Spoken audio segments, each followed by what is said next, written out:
The Spacesuit, How a Seamstress Helped Put a Man on the Moon, written by Alison, illustrated by Ariel, Landy. The inspiration behind this book. This story was inspired by Ellie Foraker. Eleanor was born in Kenton, Delaware, and worked at ILC Dover for 43 years. A talented seamstress and manager, Ellie was truly dedicated to the making of spacesuits.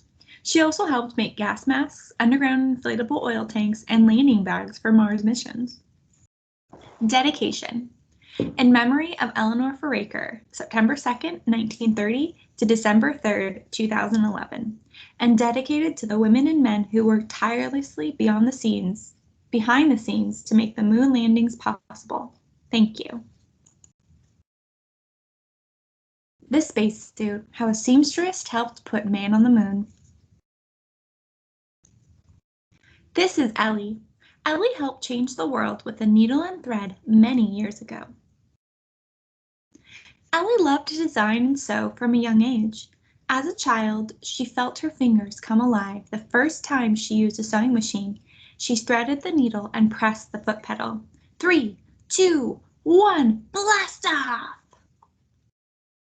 The sewing machine launched her into another universe, where fabric could be tucked and tapered. The whir of the machine fueled her imagination with ideas. With hard work, any design was possible. As an adult, Ellie got a job sewing clothing for women and babies. Ellie worked quickly and carefully. Her seams were straight and her stitching was neat. An engineer noticed and asked her a question. How would you like to sew spacesuits instead? Ellie couldn't believe her ears. Yes, I would love to. If we win, our spacesuit will go to the moon. Fact. Ellie worked for a company called ILC Dover. Their division, Playtex, made bras and cloth diapers. Ellie's workplace had entered an exciting competition at the last minute, but it wasn't going to be easy. Big teams of military designers and engineers were also competing. Ellie's team was small, and they only had 6 weeks. Many believed that seamstresses could never win, but Ellie ignored them and set to work. Thankfully, Ellie had help. Fact. It wasn't unusual for the undergarment industry to try new things. In World War I, they designed flight suits for pilots.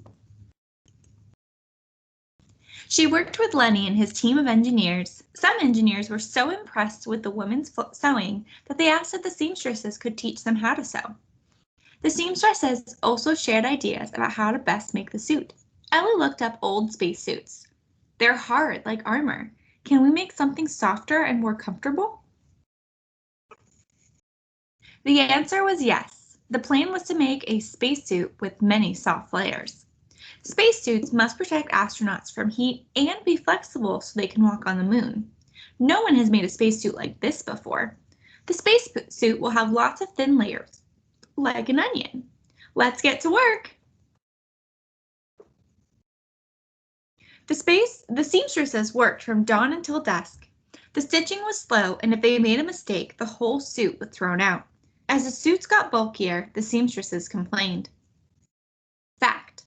The suits got so bulky that the seamstresses had trouble feeding them through their sewing machines. 2 gigantic sewing machines appeared. The ladies named them Sweet Sue and Big Mo. Fact.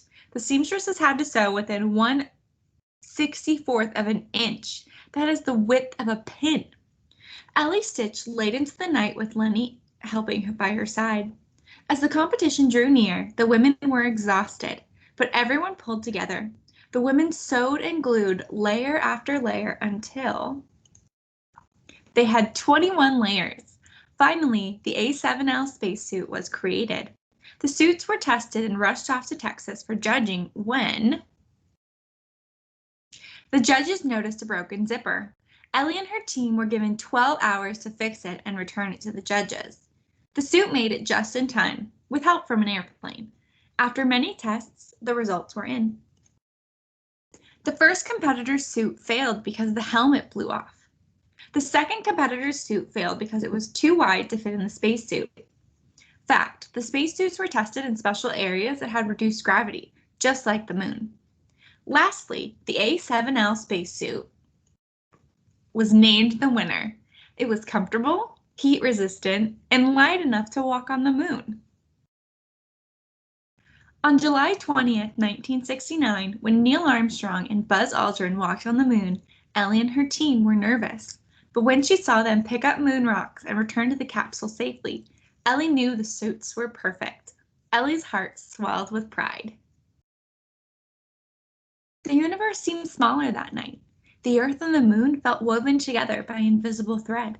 Stitch by stitch, layer by layer, the A7L spacesuit had changed the world forever.